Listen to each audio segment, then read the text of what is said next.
Jour de fête en Côte d'Ivoire. Le président Alassane Ouattara inaugure la nouvelle université de Cocody à Abidjan, rebaptisée Félix Houphouët-Boigny, en hommage au premier président de la Côte d'Ivoire indépendante.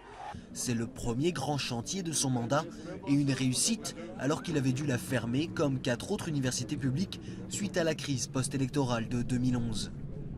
L'université était devenue non plus le lieu d'élaboration et de transmission des savoirs, mais celui de la violence et de la corruption.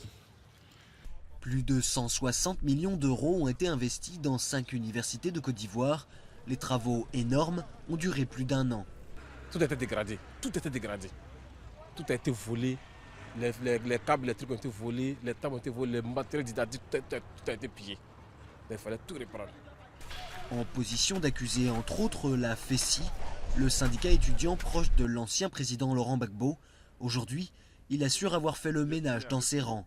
Nous avons pris l'engagement d'extraire de nos rangs, en tout cas, tout ce qui peut constituer un frein à la bonne marche de l'école, c'est-à-dire rompre systématiquement avec la violence sous toutes ses formes.